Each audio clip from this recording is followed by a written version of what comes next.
Xinyan Kuai buat Anda yang merayakannya. Fungsi Facai Angpau Nalai. Saudari-saudara terkasih, 1 tahun saya belajar bahasa Mandarin, hanya bisa omong kata-kata itu. Ya, masih ada ditambah wo ini dan hao zhi. Padahal, saudari-saudara, di Cina sana, anak-anak kecil umur 3 tahun, 5 tahun sudah pintar bahasa Mandarin. Ya, tentu saja sama seperti di Jepang pun begitu ya. Anak kecil umur 3 tahun, 5 tahun sudah pintar bahasa Jepang. Begitu juga di London. Pasti anak-anak kecil itu pintar bahasa Inggris.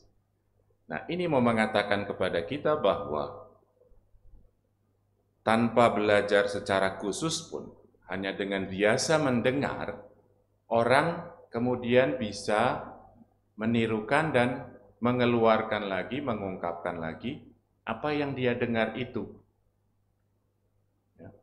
Itulah juga yang barangkali kita dengar tadi terjadi diceritakan dalam Injil. Ada orang bisu dan tuli didatangkan kepada Yesus supaya disembuhkan. Dan Yesus ketika melakukan treatmentnya ini, ketika menyembuhkan ini, yang ditangani lebih dulu adalah telinga orang ini.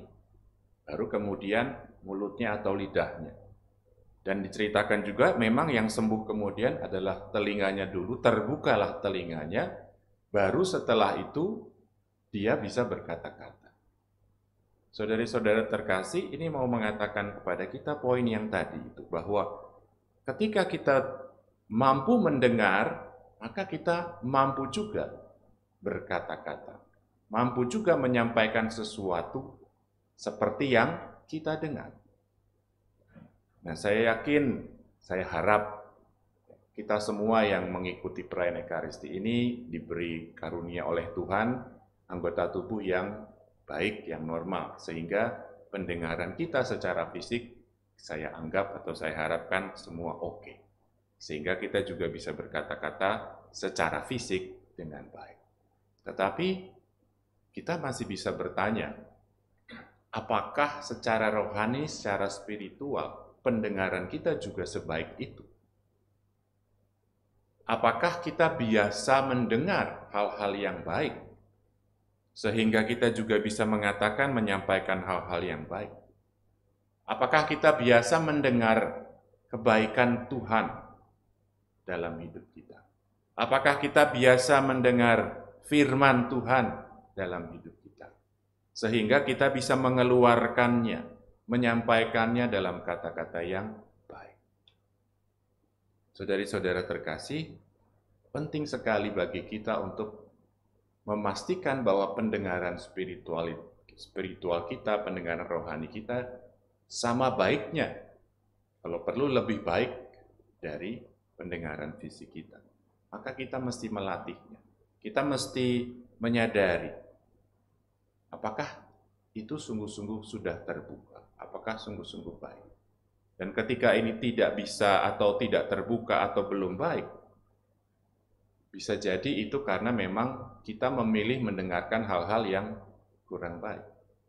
Atau tidak memilih untuk mendengarkan yang baik. Tidak memilih untuk mendengarkan firman, baik lewat bacaan kitab suci atau lewat renungan-renungan.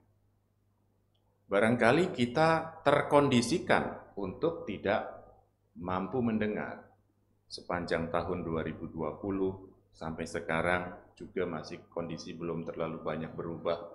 Mungkin kita mendengar setiap hari tentang virus corona, tentang COVID, tentang yang positif bertambah, tentang yang meninggal bertambah, segala macam kasus yang memang harus diakui itu semua fakta, ya kecuali yang hoax ya, dan membuat kita barangkali bisa tertekan.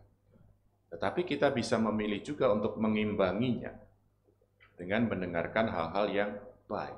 Karena banyak juga kesaksian bahwa Tuhan bekerja dalam situasi sekarang ini. Yang terakhir, saudari-saudara, kita perlu juga melatih seperti yang dikatakan Romo Jaya kemarin dalam misa syukur tahun baru Imlek. Kita perlu berlatih mendengarkan keheningan. Karena di dalam keheningan sungguh-sungguh Allah hadir dan menyapa kita, berbicara kepada kita. Kita perlu berlatih mendengarkan suara Allah dalam keheningan. Saudari-saudara terkasih, kita diberi Yesus yang mampu melakukan segala sesuatu bagi kita, termasuk membuka pendengaran kita akan Dia. Nah, tinggal diminta dari kita kesediaan untuk melatih, untuk berlatih sendiri, untuk memilih hal-hal baik untuk kita dengarkan. Agar yang baik itu tersimpan dalam hati kita dan menjadi juga daya dorong untuk kita menyampaikan hal-hal yang baik, mewartakan hal-hal yang baik, membagikan kebaikan Allah bagi orang-orang di sekitar kita.